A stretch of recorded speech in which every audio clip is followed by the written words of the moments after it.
Hi friend, welcome to game of winning. आज के clash and Italy show की शुरुआत गंथर वर्सेस कॉडी रूट्स के बीच मैच से हुई। मैच के शुरू में ही गंथर ने डोमिनेट करना शुरू करा। पावरफुल चॉप्स जिसने कॉडी रूट्स को हिला के रख दिया। गंथर काफ़ी अग्रेसिव दिखाई दे रहे थे। अब कॉडी रूट्स कुछ देर मार खा के पलटवार करते हैं और पेडिग्री लगा देते हैं, जो कि उनका खुद का ही मूव नहीं है। इसके बाद कॉडी रूट्स क्रॉस रोड्स लगा देते हैं, गंथर किक आउट कर देते हैं। अब गंथर फाइट बैक करते हुए स्लीपर होल्ड कॉडी रूट्स पे लगा देते हैं। जैसे तैसे कॉडी रूट्स निकलते हैं, गंथर तुरंत वापस से स्लीपर होल्ड लगा देते हैं। गंथर पसीने पसीने हो रहे थे भाई साहब। कॉडी रूट्स वापस से पलटवार करते हैं, गंथर का स्लीपर होल्ड उन पे ही लगा के कॉडी कटर देते हैं और फिर क्रॉस रोड देते हैं। गंथर को पिन करके मैच जीत के टाइटल यहाँ बचा ले जाते हैं। बट यहाँ कुछ गड़बड़ हुई, बॉच हुआ। रेफरी की साइड से एक बड़ी मिस्टेक देखने को मिली। गंथर ने शायद पैर से रोप टच करी थी और शायद से उनका पैर रोप के नीचे ही था, बट रेफरी नहीं देख पाया और मैच उसने यहाँ ख़त्म कर दिया। कॉडी रूट्स मैच जीत चुके हैं। नेक्स्ट समय रेहा रिप्ले वर्सेस जेड कारगिल के बीच वुमेन्स चैंपियनशिप के लिए मैच दिखा। शुरू में कारगिल रेहा रिप्ले को डाउन करके पुशअप करके मॉक करती हैं। रेहा रिप्ले खींच के चमाट देती हैं। एक्शन दोनों का रिंग के बाहर आता है। कारगिल अच्छा कंट्रोल बना लेती हैं। जेड कारगिल कुछ देर तक रेहा रिप्ले को ह्यूमिलेट करती हुई भी दिखाई दी।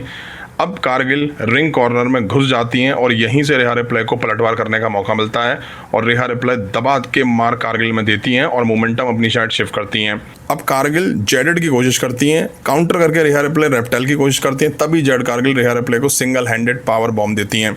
अब मैच में मिचिन और बीफैब की एंट्री होती है। रेहा रिप्ले डिस्ट्रैक्ट होती हैं। जेड कारगिल ने जेडेड देने की कोशिश करी, रेहा रिप्ले ने बच के रेप्टाइल दिया और पिन करा तो बीफैब से बॉच हुआ और कारगिल का पैर वो रोप पे टच तो कर पाई लेकिन थोड़ा लेट हुई।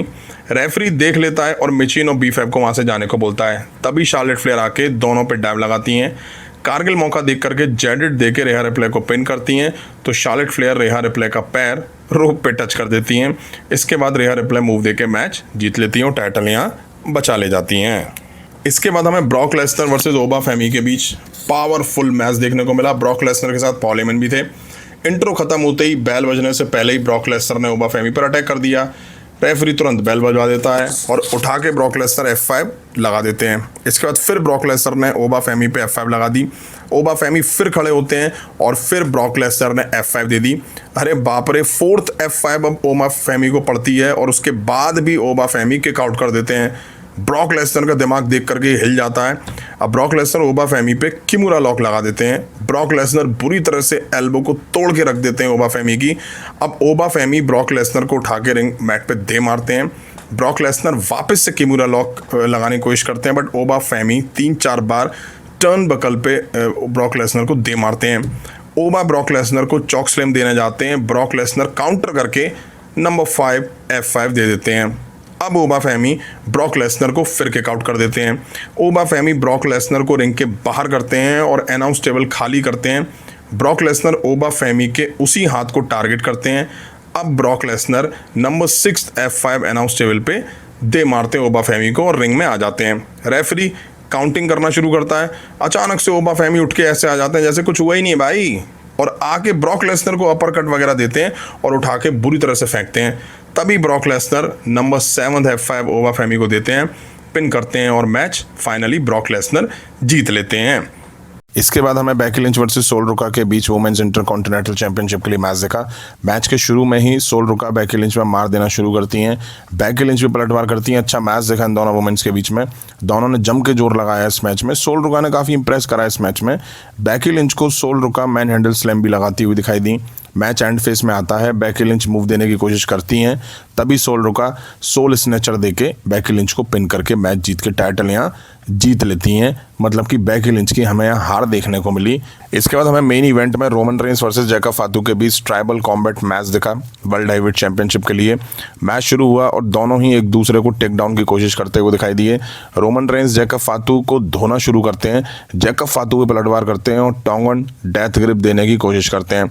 तभी रोमन रेंस रिंग के बाहर निकल जाते हैं। एक्शन रिंग के बाहर दिखा, एक्शन क्राउड में भी दिखा। जम के दोनों ने एक दूसरे को कूटा। लड़ते भिड़ते ये रिंग के आसपास वापस आ जाते हैं, जहां रोमन रेंस ने आके टेबल निकाली। अच्छा मैच देखा दोनों सुपरस्टार के बीच में। जैकब फातू हिप अटैक करते हैं। अब जैकब फातू रोमन रेंस पे टोंगन डेथ ग्रिप लगा देते हैं।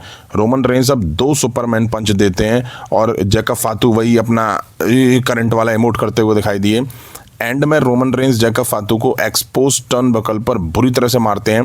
अब रोमन रेंस जैकब फातू को टेबल फोल्ड स्पीयर देते हैं, जैकब फातू खड़े होते हैं, तभी रोमन रेंस फिर से स्पीयर देके पिन करते हैं और मैच रोमन रेंस जीत के टाइटल यहाँ रिटेन कर लेते हैं। अब ऊसोस आते हैं और जे ऊसो आके ऊला फाला रोमन रेंस को पहनाते हैं। रोमन रेंस ऊसोस निकल के जा रहे होते हैं, तभी हमें दिखाई देता है कि बैरिकेडिंग की साइड सोलो सिकोआ, टामा टोंगा, टाला टोंगा यानी कि MFTs के साथ खड़े होते हैं। जैकब फातू रोमन रेंस ऊसोस के पीछे पीछे जाते हैं, वो धीरे धीरे जा रहे होते हैं, तो जे ऊसो चिल्ला चिल्ला के कह रहे होते हैं कि चल हमारे पीछे चल, चल हमारे पीछे चल। वहीं WWE ने काफ़ी टीजेस मेन इवेंट के बाद ड्रॉप करे हैं, जैसे कि रोमन रेंस का खड़े होकर सोलो सिको और MFT को घूरना। यहाँ से क्या WWE दिखाना चाह रही है कि Roman Reigns versus Solo Sikoa again, bloodline versus MFTs। वहीं बैक स्टेज हमें ये भी दिखाया गया कि रोमन रेंस और कॉडी रूड्स शो के बाद फेस ऑफ करते हुए दिखाई दिए। दोनों एक दूसरे से कुछ कह नहीं रहे थे, बट फेस ऑफ इन दोनों के बीच हुआ है। WWE यहाँ से क्या इन दोनों के बीच फ्यूड टीज कर रही है, बट अभी दोनों चैंपियंस हैं, तो क्या चैंपियन वर्सेस चैंपियन मैच आने वाले टाइम में हमें कभी दिखाई दे सकता है। वहीं रियली मुझे रेहा रिप्ले वर्सेस जेड कारगिल के मैच में कुछ खास इंटरेस्ट नहीं था, कुछ उम्मीद नहीं थी मुझे इस मैच से, but better than Cardi roads versus Gunther, वो भी तब जब WWE ने कॉडी रूड्स और गंथर के बीच खूब बिल्डअप दिखाया। भाई साहब गंथर को यहाँ पे स्क्रू करके रख दिया, एक ऐसा सुपरस्टार जो तीन बड़े बड़े सुपरस्टार को पिछले साल से रिटायर करता हुआ आ रहा है, और उसके खिलाफ इस तरह से आपने कॉडी रूड्स को हराते हुए दिखा दिया, जबकि रेफरी की आंखें उस रोप टच को देख पा रही थी, मुझे ऐसा फील हुआ। उसके बावजूद भी रेफरी ने 1 2 3 कर दिया। अब वहीं गंथर इस चीज़ से काफ़ी ज़्यादा झल्लाते हुए दिखाई दिए। वहीं मतलब गंथर उस क्रॉस रोड को भी किक आउट नहीं कर पा रहे थे। एक तो मुझे कॉडी रूड्स का मूव इतना वाहियात लगता है ना, आप कभी गौर से देखिएगा, स्लो मोशन में देखिएगा, भाई साहब मैट से फेस जो है, जो हेड है, वो टच ही नहीं होता भाई, और उसको आपने फिनिशिंग मूव बना रखा है। उस पे लोग क्या नाम है पिन हो जा रहे हैं। मतलब गंथर इससे पहले भी काफ़ी सारे मैच दे चुके हैं और काफ़ी सारे अपने अपोनेंट के मूव्स को किक आउट भी कर चुके हैं, अच्छे से किक आउट कर चुके हैं, बट यहाँ तो कॉडी रूड्स के खिलाफ उन्होंने WWE ने गंथर की ऐसी कम तैसी करा के रख दी। ब्रॉक लेसनर वर्सेस ओबा फेमी के बीच में हमें लिमिटेड मूव्स थे, मूव्स नहीं मूव कहूँगा, स्पेशली ब्रॉक लेसनर की साइड से F5 ही लगते हुए दिखाई दिए पूरे मैच में। सुप्लेक्स सिटी होता तो और मज़े आते। वहीं आपको बता दूं, बेशक ब्रॉक लेसनर ने मैच जीत लिया, बट कहीं ना कहीं जीत के भी WWE ने उनको बुरी तरह से वीक दिखा दिया गया है। 7 F5 खाने के बाद ओबा फेमी पिन हो पाए, मतलब हद होती है यार। मतलब कुछ भी दिखा रहे हो आप, 1 नहीं 2 नहीं 3 नहीं 4 नहीं 5 नहीं 6 नहीं 7 F5। वहीं 6वीं F5 जो ब्रॉक लेसनर ने अनाउंस टेबल पर दी थी ओबा फेमी को, उसके बाद काउंटिंग चल रही थी और भाई ऐसे खड़े होकर भाग के आए ओबा फेमी जैसे कि कुछ हुआ ही नहीं हो। अरे कम से कम 6 F5 खा चुके हो तो मूव तो अच्छे से सेल करो यार। आज की रात के दोनों वुमेन्स मैच अच्छे थे। बड़ा अपसेट बेकी लिंच के साथ हुआ, उनको हार फेस करनी पड़ी, टाइटल वो हार चुकी हैं। वहीं मेन इवेंट का मैच दोनों के बीच नीट एंड क्लियर था। लगा था कि ऊसोस इंटरफेयर करेंगे, ऐसा होगा वैसा होगा, जिला फातू के आने के रूमर्स थे, डेब्यू हुआ उनका, सब फेल हो चुके हैं। कोई रिटर्न नहीं, कोई ट्विस्ट नहीं। ओवरऑल PLE ठीक था। आपको कैसा लगा कमेंट करके जरूर बताइएगा। अभी के वीडियो में इतना ही। पसंद आया तो लाइक और शेयर करें। उस तरह के इंटरेस्टिंग अपडेट्स के लिए चैनल को सब्सक्राइब करें, बेल आइकन को प्रेस करें। मिलता हूँ जल्दी नेक्स्ट वीडियो में। Thank you.